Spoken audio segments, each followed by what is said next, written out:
It's been a great ride watching Rachel, this brilliant dramatic actress, be that funny on the show. That's right. And we're funny people, all of us. I mean, this is just a group of funny people. You know, it's not just funny women, it's strong women. It's women who really take charge and know what they're doing. It's amazing to watch these types of women.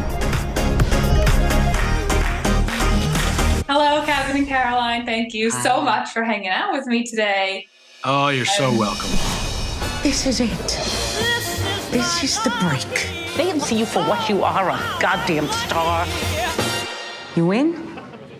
I'm in. It's showtime! I'm gonna get this. You'll see.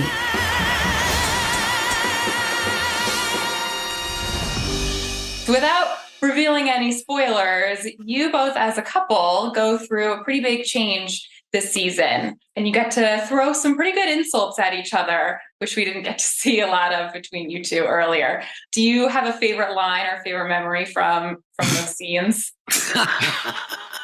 Well, one of the things we both have talked about and loved about our characters is the love affair between them, and that they could have been the Bickersons from the beginning, and what a relief that they weren't. So to be able to, Amy and Dan are great at writing conflict every season to create great forward-moving stories. We hadn't had any real conflict until this season. So to be able to play that was so much fun, wouldn't you say? Oh, I just loved it so much. The stakes are pretty high in their fighting, and I'm sure it will be very recognizable to anybody who's in a long-term relationship, and you have to decide, are you going to stay in or get out at a certain point? And I think that we pick up season 5 when they're at that crossroads. And I think that's a really interesting thing to solve in any relationship that has graduated from its honeymoon period. Yeah. And those big fights often in the company of the rest of the family is very familiar to me growing up in an East Coast Jewish household. Right. And this season we pick up in 1961 when you both were children in the real world. What is it like kind of revisiting those scenes, but this time playing as the older generation versus the kids? Yeah, very, very young at this time. Not a lot of memories other than seeing my elders that we're now portraying at family gatherings, be it Passover, what have you, and seeing the older two brothers who escaped the Cossacks when they were young to come to America, but see them now as old men yelling at each other, bickering about the memories and who's right and who's wrong. You know, a lot of fond memories of the hilarity of how angry and serious they were for our amusement. And then to be able to play some of that was great fun.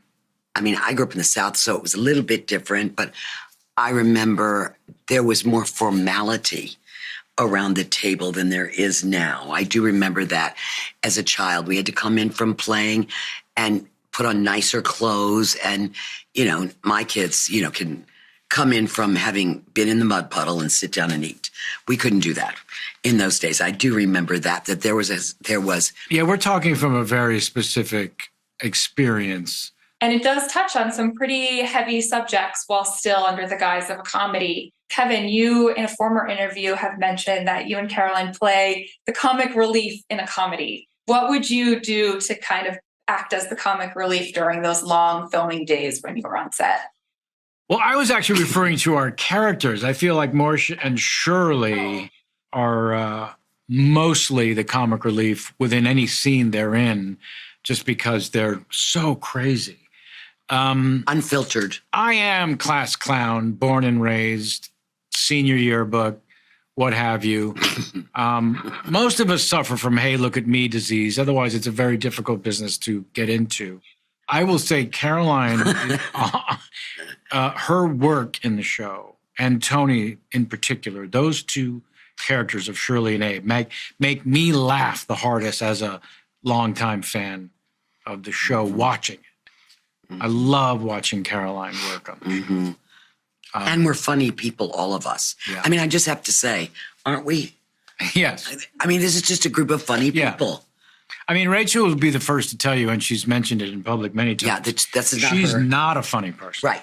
she just wasn't raised in this needy way of always looking for what's funny about any given moment. That's what the comedian by nature does. No matter what the situation, how is this funny? Right. Yeah, it's been a great ride watching Rachel, this brilliant dramatic actress, be that funny on the show. That's right. When off camera, there's nothing funny about her, really. It's not, yeah, Alex is funny. Cameron, Tony is. You are. Do you know what I mean? It's like, it's the way a lot of us make our way through life. Yeah. Is through funniness. So we want to bring that to our colleagues. Yeah. when She's we're too working sweet and good-natured to be the funny one. That's right. That's what I often say about Rachel. Well, you all have me laughing in this season in every episode. I can't wait to watch the rest of it. And thank you so much to you both for talking with me today. Thank you, Thank you. for your interest. Have a great day. You too. Thank you. Hi. Hi, Michael. Thank you so much for hanging out with me today. Of course. I'm very excited to talk with you today about the 5th and final season of The Marvelous Mrs. Maisel. So right off the bat, you and I have something in common. We are both Jews from New Jersey. And for me, this is really one of the more accurate representations of a Jewish family in media. Did you draw from any experiences growing up in a Jewish family when you're filming those big ensemble scenes? Of course. Yeah. When I first read the script for the pilot, it was definitely just something that I identified with. I knew these people. I knew this world.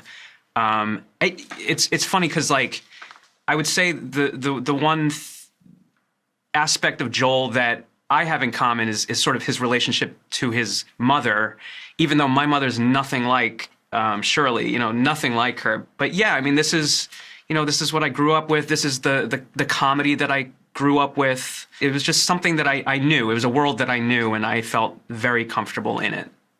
Yeah, it's very, very familiar. And you have worked with a lot of very funny ladies. You were in Frances Ha, and you also had an arc on Girls, and obviously, of course, Maisel. Did you grow up with funny women in your life? No, no, but for some reason, those are the types of shows that I gravitate towards. It's not just funny women; it's strong women. It's opinionated women. It's women who really take charge and know what they're doing. Like Greta Gerwig or Lena Dunham. It's amazing to watch these types of women. Absolutely, and as that audience, I really appreciate seeing those stories on screen. Were there any scenes or bits of dialogue filming this season that you recall struggling with more than others? It's all incredibly hard. It's, the pace of the show and the dialogue. And yeah, I mean, there's specific instances where, like, the words just aren't coming out of my mouth fast enough. Some words are harder to say than others, and some words I could just never say, and I have to, like, dub it later on. It's a challenge, and I like challenges, and it's so satisfying when you get it done and you feel good about it. Yeah, it's definitely, the choreography is very impressive in this series, and you all do a wonderful job. And I have to ask, as a fellow East Coaster, do you have a preference for a deli? Are you a Katz's man, Zabar's, Russ and Daughters? Yes, all of the above. I love Katz's. There's a deli in Glen Rock that I grew up. It was right around the corner. It was called the Kosher Nosh. It's still there, and it's still very popular. Try getting a seat on a Sunday or something, but brunch. But it's that I think to this day is still my favorite. What's your order of choice? I like the brisket sandwich. I think that, yeah, and they have a pickle bar. I'm a big pickle guy, so every time I go to a Yankee game with my dad, he picks it up and then brings it to the game, and we eat it there, which is probably not, any healthier than anything else they're selling there, but I still appreciate it. It's not about the health. No, clearly. All right. Well, it was lovely chatting with you today. Thank you so much. Can't wait to finish the rest of the season. Yeah. Have a great day. Thank you. You too. What drives Midge Maisel? I want a big life. I want to break every single rule there is. Oh, boy, I'm lucky. Mrs. Maisel, you say everything I think. A terrifying connection. I seem to be experiencing very bad luck. I don't know about that. This is my lucky day. My business is really picking up. It's a busy professional office now. What was it like? So many dicks. What? Whatever. Too much talking. Boy, are you in the wrong family, kid. Not one person who's ever accomplished anything of worth in life has ever been happy. It's 2 steps forward, 3 steps back, and I'm tired of it. This is it. This is the break. They didn't see you for what you are, a goddamn star. You in? I'm in.